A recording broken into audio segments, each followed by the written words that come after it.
Madhya Pradesh board कक्षा 8वीं वाले सभी बच्चे ध्यान दें। प्यारे विद्यार्थियों, आज जो आपका हिंदी विषय का पेपर होगा वो पूरा का पूरा पेपर मैं लेकर आ गया हूं और ये 100% प्यारे विद्यार्थियों कैसा क्वेश्चन पेपर है, ये रियल क्वेश्चन पेपर मानकर आप चलिए, क्योंकि ये क्वेश्चन आपकी परीक्षा में छप चुके हैं।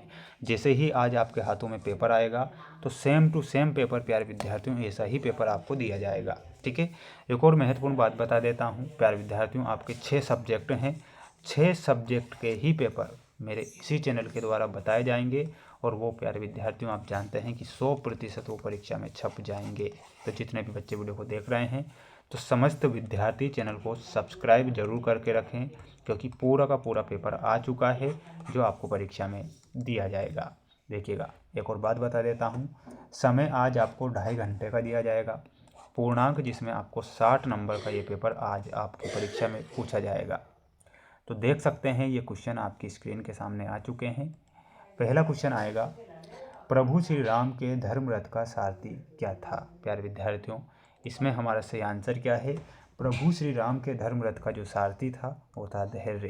क्या था, तो यहाँ पर आपको धैर्य करेक्ट आंसर के रूप में लिखना है और अच्छे से याद कर लेना है। जितने भी बच्चे वीडियो को देख रहे हैं प्यारे बच्चों, चैनल को सब्सक्राइब आप जरूर करेंगे ना, क्योंकि पेपर में सभी विषय के बता दूंगा आपको। बिल्कुल आपको क्या करना है, टेंशन नहीं लेना है। साबरमती आश्रम कहाँ पर है, तो साबरमती आश्रम जो है वो कहाँ पर है, तो इसमें आपको ध्यान रखना है अहमदाबाद में। ठीक है, तो अहमदाबाद में कौन सा आश्रम है, साबरमती आश्रम। सागर विश्वविद्यालय की स्थापना किसने की थी, तो इसमें आपको ध्यान रखना है डॉक्टर हरि सिंह गौर ने। ठीक है, डॉक्टर हरि सिंह गौर ने सागर विश्वविद्यालय की स्थापना की थी, तो यहाँ पर आपका डॉक्टर हरि सिंह गौर सही होगा। ICS की परीक्षा में बैठने वाले व्यक्ति इनमें से कौन थे, तो यहाँ पर लिखना है सुभाष चंद्र बोस। क्या लिख कर आना है, आज आपको सुभाष चंद्र बोस इसमें करेक्ट करके आना है। प्यारे बच्चों, ये पेपर है ना, ये पूरा पेपर बता रहा हूँ, देख लो, ये पूरा का पूरा पेपर है जो परीक्षा में आएगा, है ना। अमृत शब्द का जो पर्यायवाची शब्द होता है वो क्या होता है, अमीय होता है। ठीक है, तो इसमें आप अमीय ध्यान रखेंगे और अच्छे से क्या कर लेंगे, याद आप कर लेंगे, क्योंकि आज परीक्षा में पेपर छपेगा 100%। सुंदरता की मृग तृष्णा में पत भूल न जाना पति कहीं, तो यहाँ पर आपका आंसर क्या हो जाएगा, यहाँ पर हो जाएगा मृग तृष्णा। मृग तृष्णा। गांधी जी का चिकित्सा पद्धति पर विश्वास था, तो इसमें आंसर क्या होगा, प्राकृतिक चिकित्सा पद्धति। प्राकृतिक चिकित्सा पद्धति। बिरसा मुंडा समाज के बन गए थे, तो बिरसा मुंडा समाज के भगवान बन गए थे, तो यहाँ पर आपको भगवान लिखना है। बिश्नोई समाज की स्थापना कब होती है, तो 1485 में बिश्नोई समाज की स्थापना हुई। नीति शब्द में एक प्रत्यय जोड़कर नया शब्द बनाना है, तो नया शब्द हो जाएगा नैतिक। क्या हो जाएगा, नैतिक नया शब्द हो जाएगा।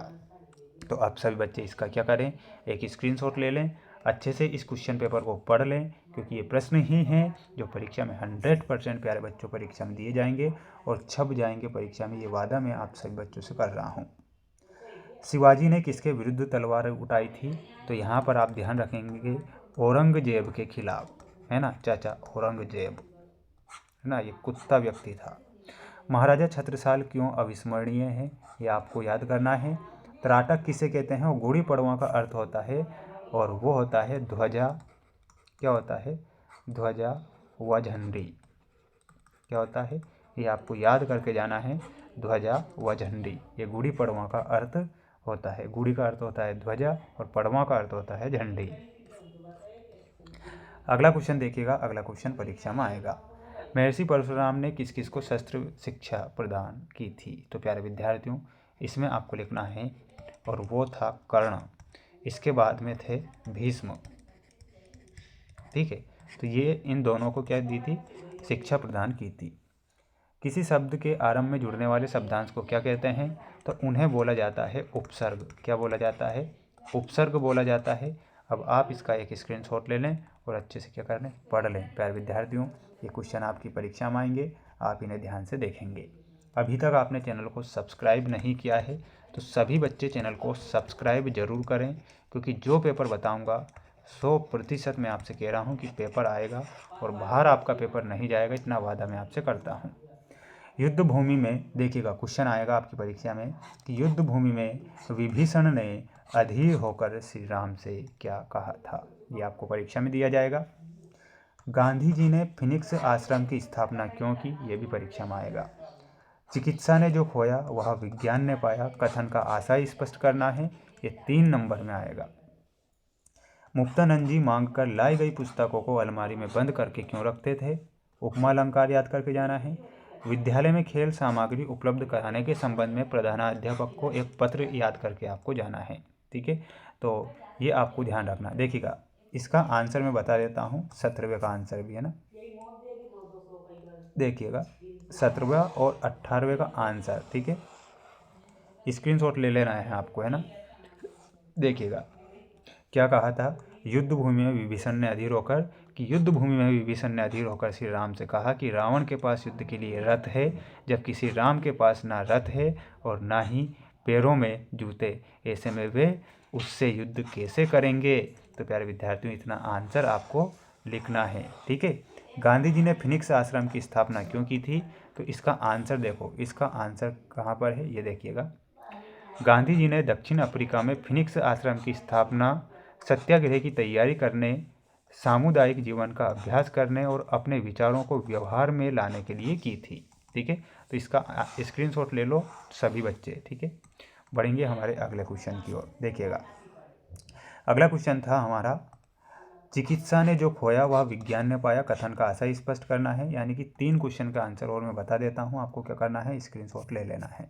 ठीक है, देखिएगा 3 से 4 क्वेश्चन और हमारे यहाँ पर हैं, तो इनके आंसर मैं आपको बता देता हूँ।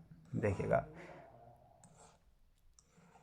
चिकित्सा ने जो खोया वह विज्ञान ने पाया। देखिएगा, कथन का आशय यहाँ पर आ चुका है। इस कथन का आशय यह है कि चिकित्सा पद्धति की कुछ पारंपरिक मान्यताएं या तरीके जो समय के साथ अप्रभावी या गलत साबित हुए हैं, उन्हें आधुनिक विज्ञान ने सही ठहराया या उनका वैज्ञानिक आधार स्पष्ट किया। तो ये आपको आंसर लिखना है। अब 20वां जो क्वेश्चन था, आप देखिएगा 20वां क्या था, मुक्तानंद जी मांगकर लाई गई पुस्तकों को अलमारी में क्यों बंद करते थे। तो देखिएगा, मुक्तानंद जी मांगकर लाई गई पुस्तकों को अलमारी में बंद करके इसलिए रखते थे ताकि उन्हें कोई और ना पढ़ सके और वे सुरक्षित रहे। तो इसका आंसर आपको यहाँ से लिख लेना है। अगला क्वेश्चन था हमारा 21वां क्वेश्चन, यहाँ पर देख लो, है ना, उपमा अलंकार। उपमा अलंकार किसे कहते हैं, तो उपमा अलंकार वह अलंकार है जिसमें 2 भिन्न वस्तुएं या व्यक्तियों के बीच उनके गुण, धर्म, स्वभाव की समानताएं के आधार पर तुलना की जाती है। तो इसका उपमा अलंकार का यहाँ से आपको याद करके जाना है। 22वां क्वेश्चन आया था हमारा, विद्यालय में खेल सामग्री उपलब्ध कराने के लिए प्रधानाध्यापक को पत्र लिखना है। तो ये पत्र आप लिख लीजिए, आप सभी बच्चे देख लो, ये पूरा का पूरा है, स्क्रीनशॉट ले लो जल्दी से।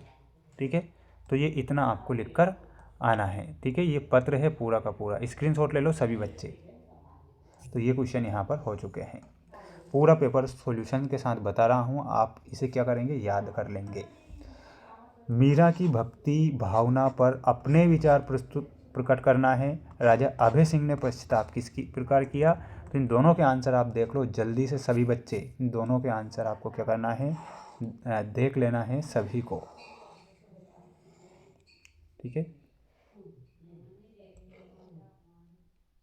देखिएगा थोड़ा सा रुकना होगा, है ना।